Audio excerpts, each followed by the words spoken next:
Good morning అండి, అందరికీ నమస్కారం. ఈనాడు, సాక్షి, ఆంధ్రజ్యోతి ఇలా వివిధ పత్రికల్లో వచ్చినటువంటి కథనాల్లో అందులోని వాస్తవాల గురించి ఒకసారి చూద్దాం. అయితే ముందుగా మన ఛానల్ చూస్తున్న వారందరికీ కూడా ఒక చిన్న రిక్వెస్ట్ అండి. దయచేసి అందరూ కూడా ఛానల్స్ని లైక్ చేయండి, షేర్ చేయండి, సబ్స్క్రైబ్ చేయండి. ఎందుకంటే మీరు లైక్ చేయడం వల్ల మన ఛానల్ రీచ్ పెరగడానికి ఉపయోగపడుతుంది. కాబట్టి దయచేసి అందరూ కూడా మనం చేసేది ఏంటంటే దయచేసి అందరూ కూడా లైక్ చేయండి. ఇక వివరాల్లోకి వెళ్తే ఈనాడు ఫ్రంట్ పేజ్ ఇది. ఇసుక అక్రమ తవ్వకాలు నిజమే, భారీ యంత్రాలతో తవ్వి తరలిస్తున్నారు. ఎన్జీటీకి వివరాలు ఇవ్వబోతున్నాం. హైకోర్టుకు నివేదించిన కేంద్ర ప్రభుత్వం. రాష్ట్రం అనుసరిస్తున్న ఇసుక విధానం ఏమిటో చెప్పాలన్న ధర్మాసనం. ఇసుక అక్రమ మైనింగ్ నిలువరించేందుకు చర్యలు తీసుకోవాలని ఆదేశం. వివరాలు సమర్పించేందుకు విచారణ ఈ నెల 21కి వాయిదా. చూడండి, ఇసుక ధరని ఎలా నిర్ణయిస్తున్నారు, ఎలా రవాణా చేస్తున్నారు, అక్రమ తవ్వకాలు లేవని ఎలా చెబుతారు, ఎంతకాలం ఎలాంటి మాటలు చెబుతారు. రాష్ట్రంలో అక్రమ తవ్వకాలపై వరుసగా వ్యాజ్యాలు దాఖలవుతున్నాయి. తవ్వకాలను నిలువరించడంలో విఫలమైతే చర్యలు తప్పవు. హైకోర్టు. విషయం ఏంటంటే, చెన్నైలోని జాతీయ హరిత ట్రైబ్యునల్ ఎస్జిటి ఆదేశాల మేరకు కేంద్ర కాలుష్య నియంత్రణ బోర్డు ఎంఈఎఫ్ అధికారులు రాష్ట్రంలోని వివిధ ప్రాంతాల్లో పరిశీలించారని, భారీ యంత్రాలతో ఇసుకను అక్రమంగా తవ్వి తరలిస్తున్నట్లు తేల్చారని వెల్లడించింది. అక్రమ తవ్వకాల ఫోటోలు, నకిలీ బిల్లు పుస్తకాలు తదితర ఆధారాలను కమిటీ సేకరించిందని ఎంఈఎఫ్ తరపు న్యాయవాది చూపూడి యజ్జదత్ హైకోర్టుకి తెలిపారు. GCKC project and works private limited సంస్థ భారీ యంత్రాలతో ఇసుక అక్రమ తవ్వకాలు జరుపుతున్నట్టు కమిటీ నిర్ధారించింది. పూర్తి వివరాలతో నివేదికను ఎన్జీటీకి అందిస్తాం. అనుమతిస్తే ఈ వివరాలను హైకోర్టు ముందు ఉంచుతామన్నారు. ఈ వివరాలను పరిగణలోకి తీసుకున్న ధర్మాసనం విస్మయం వ్యక్తం చేసింది. రాష్ట్ర ఇసుక విధానం ఏంటి, ధరను ఎలా నిర్ణయిస్తున్నారు, ఎలా రవాణా చేస్తున్నారు తదితర వివరాలన్నీ తమ ముందు ఉంచాలని ఆదేశించింది. ఉమ్మడి కృష్ణా, గుంటూరు జిల్లాలో ఇసుక అక్రమ తవ్వకాలపై వెంటనే చర్యలు తీసుకోవాలని, మైనింగ్ జరగకుండా చూడాలని కలెక్టర్లు, గనుల శాఖ డిప్యూటీ డైరెక్టర్లను ఆదేశించింది. ఇసుక అక్రమ తవ్వకాలు లేవని, స్టాక్ పాయింట్ల వద్ద నిల్వ ఉంచిన ఇసుకని రవాణా చేస్తున్నారని ప్రభుత్వ న్యాయవాది చెప్పడంపై తీవ్ర అసహనం వ్యక్తం చేసింది. స్టాక్ పాయింట్ల వద్ద ఎప్పటికీ తరగనంత ఇసుక నిల్వ చేశారా అని నిలదీసింది. ఎంతకాలం ఇలాంటి మాటలు చెబుతారంటూ ఘాటుగా వ్యాఖ్యానించింది. ఇప్పుడు ఈ 4.5 సంవత్సరాల తర్వాత జరుగుతున్నటువంటి చర్యలు ఇవి. కానీ ఈ 4.5 సంవత్సరాల నుంచి పేదవాళ్ళకి, మధ్యతరగతి వాళ్ళకి ఇసుక బంగారం ధర అయిపోయింది. ఇసుక బంగారం లెక్కలోకి వెళ్ళిపోయింది. అలాంటి పరిస్థితుల్లో ఉంటే ఇవాళ జరుగుతున్నటువంటి విషయం, రాష్ట్ర వ్యాప్తంగా జరిగింది ఏంటంటే, ఈ ఇసుక బకాసరులు, వైసీపీ బకాసరులు రాష్ట్రాన్ని ఇసుక కానీ, మట్టి కానీ, మైనింగులతో ఫుల్గా దోచేశారు. ఎన్నికలు దగ్గరకు వచ్చిన తర్వాత ఆపారు. వీళ్ళైతే ఇంకా ఆపలేదు. సో రాష్ట్ర వ్యాప్తంగా దోచేశారు. వాటిని అడ్డగించిన వారి మీద తిరిగి కేసులు పెట్టారు, దౌర్జన్యాలు చేశారు, దాడులు చేశారు. దానికి సంబంధించిన వార్త ఇంకొకటి ఉంది ఇక్కడ. చూడండి, పెట్రోల్ తీసుకురండిరా తగలబెట్టేద్దాం. అమరావతి న్యూస్ టుడే కాంట్రిబ్యూటర్ పరమేశ్వరరావుపై ఇసుక మాఫియా కిరాతకం. మల్లాది రీచ్లో ఇసుక అక్రమ తవ్వకాలను బయటపెట్టేందుకు వెళ్ళగా రాళ్ల దాడి. ఛాతీ ముఖంపై పిడిగుద్దులు కురిపిస్తూ ఊపిరాన్నేయకుండా చేసిన వైనం. ద్విచక్ర వాహనంపై నుంచి తోసేసి బూతులు తిడుతూ నిర్బంధం. కలెక్టరే వెళ్ళిపోయారు. పోలీసులు ఇక్కడ అడుగు పెట్టాలంటే వణికిపోతారు. నువ్వు ఫోటోలు తీస్తావా, చంపేస్తే నీకు దిక్కెవరు. దాడి సమయంలో పేటరైపోయిన వైకాపా నేతలు. ఇది ఇటు పక్కన కోర్టుకి ప్రభుత్వం చెప్తున్నటువంటి అబద్ధం, అక్రమ మైనింగ్ జరగట్లేదని. ఇటు పక్కన అక్రమ మైనింగ్ జరుగుతున్న చోట ఫోటోలు తీస్తున్నటువంటి న్యూస్ టుడే కంట్రిబ్యూటర్ని దాడి చేసి వాళ్ళు తీరు చూడండి, వాళ్ళ మాటలు. కలెక్టర్ వెళ్ళిపోయారు, పోలీసులు ఎక్కడ అడుగు పెట్టాలంటే వణికిపోతారు, చంపేస్తే నీకు దిక్కెవరు. ఇది ఇక్కడ జరుగుతున్నటువంటి, అంటే జరుగుతున్న పరిస్థితి. ఈ రెండు అటు ఇటు అయితే మిడిల్లో న్యూస్ చూడండి, ఇది హైలైట్ అనమాట. ఒక పక్కన కోర్టు, కేంద్ర ప్రభుత్వం, ఒక పక్కన వాస్తవంగా గ్రౌండ్లో జరుగుతున్నటువంటి న్యూస్, వైకాపా నేతలు చేస్తున్నటువంటి అక్రమం, వాళ్ళు దాడులు చేస్తున్నటువంటి విధానం. ఇక మిడిల్లో ప్రభుత్వ అధికారుల సంగతి చూద్దాం. వీళ్ళ కలెక్టర్లు, గనుల శాఖ నుంచి తవ్వకాలు లేని రీచ్ల జాబితా, వాటిలో మాత్రమే కలెక్టర్ల తనిఖీలు. భారీగా తవ్వేస్తున్న రీచ్ల వైపు కన్నెత్తి చూడని వైనం. ఇంతలా దిగజారిపోవాలా? వీరిని ఖాతరు చేయని ఇసుకాసరులు మళ్ళీ యథావిధిగా తవ్వకాల కొనసాగింపు. ఇక్కడ కోర్టులు ఆదేశాలు ఇస్తాయి, కంప్లైంట్లు ఇస్తాయి, ఎన్ని జరిగినా వీళ్ళు చేసేది ఏంటంటే కలెక్టర్లు అందరూ కూడా ఎక్కడైతే తవ్వకాలు లేని రీచ్లు ఉంటాయో వాటిని గనుల శాఖ నుండి తీసుకొని వాటిని తనిఖీ చేయడానికి వెళ్ళారు ఈ కలెక్టర్లు అందరూ కూడా. అంటే అక్కడ ఏ తవ్వకాలు జరగట్లేదని కోర్టుకి ఇవ్వడం కోసం అన్నమాట. ఇది వాస్తవాలు ఎలా ఉంటే జరిగేది ఎలా ఉంటుంది. ఇది కళ్ళకు అడ్డం పట్టేటట్టు ఉంది కాబట్టి చూడండి ఒకసారి. తర్వాత అబుదాబి ఆలయ ప్రారంభోత్సవంలో ప్రధాని మోడీ. నెక్స్ట్, గ్రామ వార్డు సచివాలయ ఉద్యోగులకు ఎన్నికల విధులు. ఓపీఓలుగా పనిచేసేందుకు అభ్యంతరం లేదు, ఓటర్ వేలికి ఇంకు వేయడం తదితర బాధ్యతలే ఇవ్వాలి. కేంద్ర ఎన్నికల సంఘం ఆదేశాలు. వాలంటీర్లను ఎన్నికల విధుల్లో వినియోగించొద్దని పునరుద్ఘాటన. పోలింగ్ ఏజెంట్లుగా కూడా అనుమతించడంటూ స్పష్టీకరణ. సచివాలయ ఉద్యోగులకు ఏంటంటేనండి, అక్కడ పోలింగ్ బూత్లో వాళ్ళు ఇంకు వేస్తారు కదా, వాళ్ళకి ఆ బాధ్యతలు మాత్రమే ఇవ్వాలి. ఇంకా అందులో ఎటువంటి బాధ్యతలు చేయడానికి వాళ్ళు వీల్లేదు. ఇక వాలంటీర్లను అయితే ఎన్నికల విధుల్లో ఎటువంటి విధుల్లోనూ కూడా ఉపయోగించకూడదనేది ఆదేశాలు. సో ఒకవేళ అలా ఉపయోగిస్తే కనుక వాళ్ళ మీద తీవ్రమైన చర్యలు ఉంటాయి. కఠినమైన ఎన్నికల చట్టం అమలులో ఉంటుంది కాబట్టి అది దానికి ఒకవేళ ఎన్నికల విధుల్లో పాల్గొంటే దానికి శిక్షార్హులు అవుతారు వీళ్ళు. ఇక్కడ కూడా అదే పరిస్థితి. పట్టుకుంటే అవమానం, పట్టుకుంటే బహుమానం.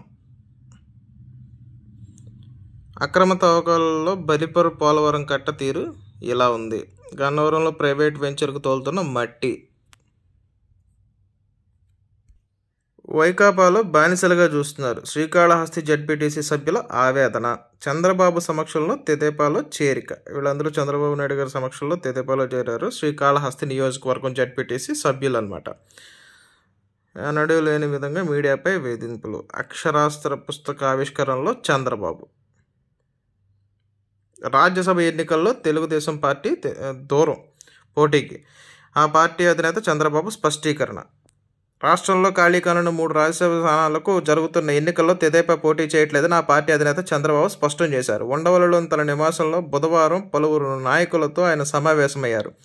రాజ్యసభ ఎన్నికల్లో తెదేపా అభ్యర్థిని నిలబెట్టే అంశాలని నేతలు ప్రస్తావించగా పోటీకి దూరంగా ఉంటున్నట్లు చంద్రబాబు తేల్చి చెప్పారు. రాకదిల సభలతో పాటు లోకేష్ నిర్వహిస్తున్న శంఖారావం సభలపై చర్చించారు.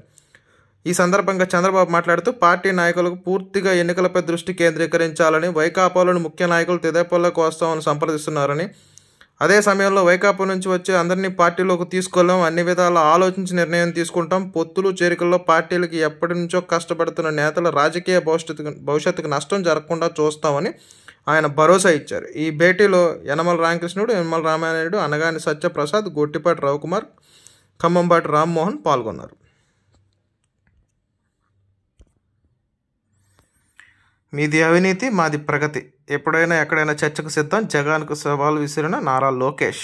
వెనుకబడిన ప్రాంతాల అభివృద్ధికి చర్యలు, అన్ని జిల్లాల్లో క్యాన్సర్ ఆసుపత్రులు. శంఖారావం సభల్లో తెదేపా యువనేత హామీ.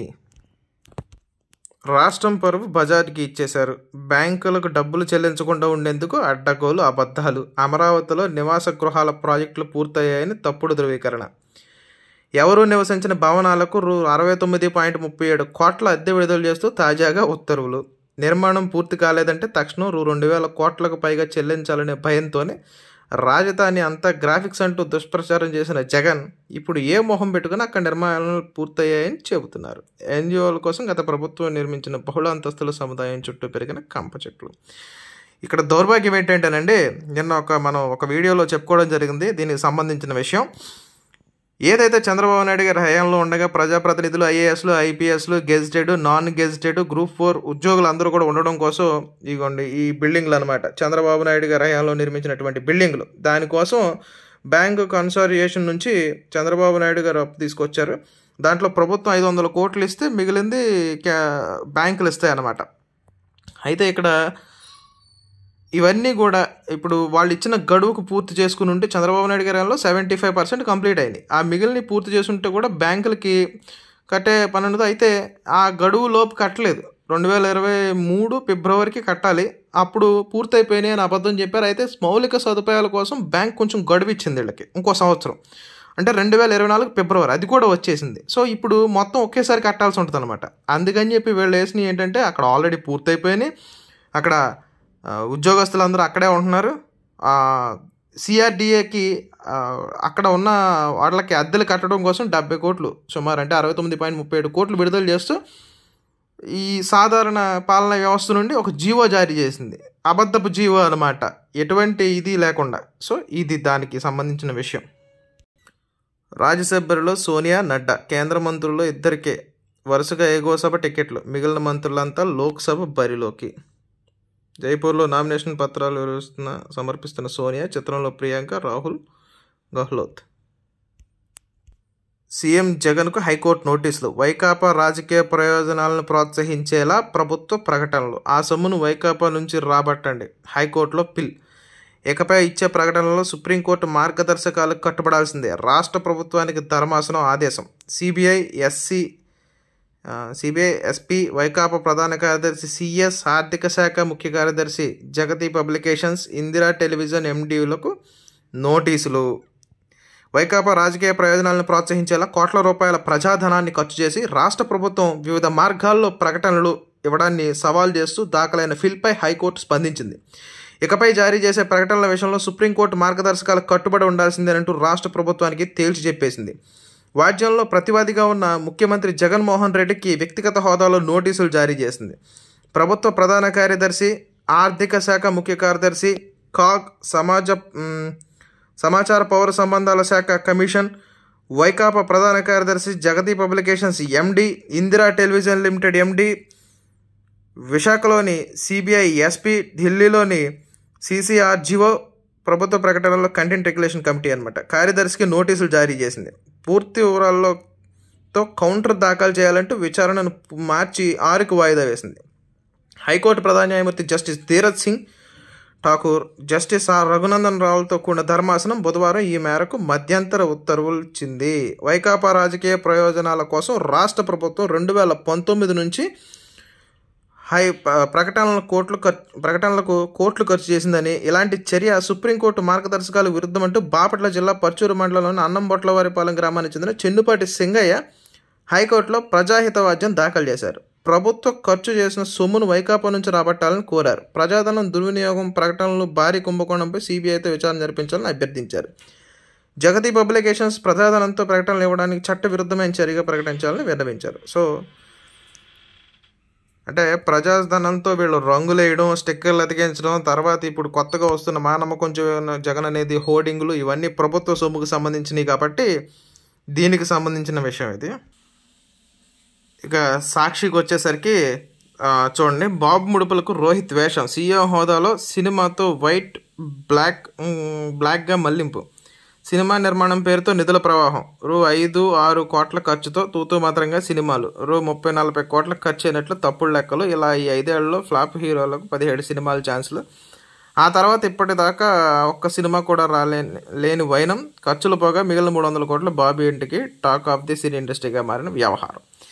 అంటే ఈ విషయం సాక్షి అనేది నిజంగా జరిగితే సాక్షి వాడు ఈ పాటికి చాలా వాయించేసేవాడు. అయితే ఇప్పుడు ఎందుకు వచ్చిందో చెప్పమంటారండి. యాత్ర 2 డైరెక్టర్కి 2 ఎకరాల ప్రభుత్వ స్థలాన్ని అప్పటికప్పుడు అప్పగించేయడం కోసం ఏర్పాట్లు జరిగినాయి. సో దాని మీద ప్రతిపక్షాలందరూ కూడా గట్టిగా మాట్లాడడం జరుగుతుంది. దాని మీద సీరియస్గా తీసుకోవడంతో ఈ ఇష్యూని ఇప్పుడు దాన్ని డైవర్ట్ చేయడం కోసం ఈ విషయం అనమాట. ఇప్పుడు సీఎం హోదాలో యాత్ర 2 కానీ, లేకపోతే యాత్ర 1 కానీ, ఇంకొకటి అదేదో వ్యూహం, ఇలాంటివన్నీ కూడా తీస్తుంది జగన్మోహన్ రెడ్డికి అనుకూలంగానే కదా. ఈ ఎవరు తీస్తున్నారు, వాటికి అయ్యే ఖర్చు ఎంత, వాటికి సంగతి ఏంటి. ఇక నెక్స్ట్, ఎన్నికల విధుల్లో సచివాలయ ఉద్యోగులు. వీడు చూడండి ఎలా రాశాట. తమకు అభ్యంతరం లేదని ఈసీ స్పష్టీకరణ. కలెక్టర్లకు మెమో ద్వారా వెల్లడి. ఓటర్లకు ఇంకు గుర్తు తదితరుల విధులకు వినియోగం. విషయం ఏంటంటే సచివాలయ ఉద్యోగుల్ని కేవలం అక్కడ ఉన్న ఇంకు వేయడానికి మాత్రమే ఉపయోగించాలి, ఇంకా దేనికి కుదరదని చెప్పేసి చెప్పింది. ఇతను మాత్రం ఎన్నికల విధుల్లో సచివాలయ ఉద్యోగులని దీన్ని హైలైట్ చేసి చూపిస్తున్నాడు అనమాట. ఏంటి, ఏడాదిలోనే రూ. 2.46 లక్షల కోట్లు వడిబడిగా వాస్తవ రూపంలోకి పెట్టుబడులు. పొత్తు టీడీపీ సీనియర్లు చిత్తు. ఉమ్మడి రాజధానిగా హైదరాబాద్ను 10 ఏళ్లు పొడిగించాలి. మీడియాలతో పరిపాలనా వికేంద్రీకరణ. JAC chairman Lajapathi Rai. చూసారంటే నిన్న వైవి సుబ్బారెడ్డి ఈరోజు ఇతను, రేపొద్దున ఇంకొక అతను మాట్లాడతాడు. ఆ తర్వాత దాని ఫలితం చూసి నేరుగా ముఖ్యమంత్రి జగన్మోహన్ రెడ్డి మాట్లాడతాడు. పవన్ కొన్ని ప్రత్యేక కారణాలు. జనసేన అధినేత పర్యటనల వాయిదాకు టీడీపీ జనసేన విభేదాలే అసలు కారణం. చూడండి, ఇది న్యూస్ ఎలా రాస్తారంటే సాక్షి వాళ్ళు అబద్ధాలని చాలా అందంగా చిత్రీకరిస్తారు. అక్కడ హెలీప్యాడ్ పర్మిషన్ కోసం పవన్ కళ్యాణ్ గారు 2 తెలుగు ఉత్తరాంధ్ర పశ్చిమాంధ్రలో పర్యటనలు ఉన్నాయి. సో దానికోసం జనసేన తెలుగుదేశం పార్టీలు పవన్ కళ్యాణ్ గారు హెలీప్యాడ్ పర్మిషన్ కోసం వెళ్తే అందరు వాళ్ళు కారణాలు చూపించి పర్మిషన్ ఇవ్వనది ప్రభుత్వం. దానికి ఇక్కడ విభేదాలకి కారణం ఏంటండి? అవన్నీ అక్కడ పొత్తులో అన్నీ క్లియర్ అయిన తర్వాతే ఎవరి పర్యటనల వాళ్ళు షెడ్యూల్ వేసుకుని వెళ్ళడం జరుగుతుంది. సో వీడు రాసేది చూడండి. ఇక ఆంధ్రజ్యోతిలోకి వచ్చేసరికి వేలికి ఇంకు పూసేందుకే సచివాలయ ఉద్యోగులు, సర్కారు వారి ఇసుక బొక్కుడు నిజం, అనుమతులు లేకుండా నదీ గర్భాలు తవ్వేశారు, సుప్రీం మార్గదర్శకాలు పాటించండి, ప్రకటనలపై హైకోర్టు స్పష్టీకరణ, జగన్ బీసీల ద్రోహి, 27 సంక్షేమ పథకాలు రద్దు చేశారు నారా లోకేష్, బీసీలకు తీవ్ర అన్యాయం చేశారు, సొంత సామాజిక వర్గానికి పెద్దపీట, బీసీ ఎస్సీ ఎమ్మెల్యేలకు బదులు స్థానిక కోట 10% తగ్గించారు, మేము రాగానే మళ్లీ పెంచుతాం, రద్దయిన స్కీములు మళ్లీ అమలు, లోకేష్ 3 రాజధానుల పేరుతో దోపిడీ, వైవి సాయిరెడ్డి బొత్సపై ఫైర్, మేసిందంతా కక్కిస్తామని వార్నింగ్, మన్యం విజయనగరం జిల్లాలో 3 చోట్ల శంఖారావం సభలు. ఇక నెక్స్ట్, టిడ్కో ఇళ్లపై మాయమాటలు. నిన్న వచ్చిన వార్తా కథనాల్లో రంగులేసి చూపించారు కదండి. సో వాటిలో ఇక్కడ జరిగిన వాస్తవం అనమాట. అక్కడ అది వీళ్ళు పత్రాలు ఇస్తాము, తాళాలు ఇస్తామని చెప్పి జనాన్ని గ్యాదర్ చేసి అక్కడ ఓపెనింగ్ చేసినట్టు చూపించిన తర్వాత ఆ కార్యక్రమం అయిన తర్వాత తాళాలు కానీ పత్రాలు కానీ ఇవ్వకుండా వెళ్ళిపోయారు. సో దానికి సంబంధించి అక్కడే సభపై ఆ పత్రాలను చింపేస్తున్నటువంటి లబ్ధిదారుడు అనమాట. రైతులపై సోనింగ్ ఆశ్రం, చెవులు చిల్లులు పడేలా భారీ శబ్దాలు, ఢిల్లీ సరిహద్దుల్లో LRDA వినియోగం, చేనేత వస్త్రాలకు ప్రచారం కల్పిస్తాం, GSTని రద్దు చేయించి ఆదుకుంటాం, నాటి సంక్షేమ పథకాలను పునరుద్ధరిస్తాం, దుర్మార్గపు వైసీపీ ప్రభుత్వాన్ని గద్దెదించండి, చేనేత మహిళలకు నారా భువనేశ్వర్ పిలుపు, ఉమ్మడి అనంతలో కొనసాగిన నిజం గలవాలి యాత్ర. ఇప్పుడు చూసారండి, కియా దగ్గర దిగిన ఫోటో ఇవిడే. అంటే మనం కష్టపడి ఇండస్ట్రీలను తీసుకొచ్చి ఉద్యోగ అవకాశాలు కల్పించినటువంటి గర్వం అలా ఉంటుందండి. ఆ విజయ చిహ్నం అలా ఉంటుంది, అంత ధైర్యంగా ఉంటుంది అనమాట. సో ఇలా వైఎస్ఆర్సీపీలో చూపించడానికి ఏమీ లేవు కాబట్టి వాళ్ళకు ఉండదు. MP అడిగారు, యూనివర్సిటీ ఇచ్చారు, మదనపల్లిలో కొత్తగా ఎన్బిసెంట్ యూనివర్సిటీ, మిథున్ రెడ్డి వెనక్తో ఏర్పాటుకు ఉత్తర్వులు. సో ఇవండి ఇవాళ వివిధ వార్తాపత్రికల్లోని కథనాలు, అట్లోని వాస్తవాలు. థ్యాంక్ యూ అండి.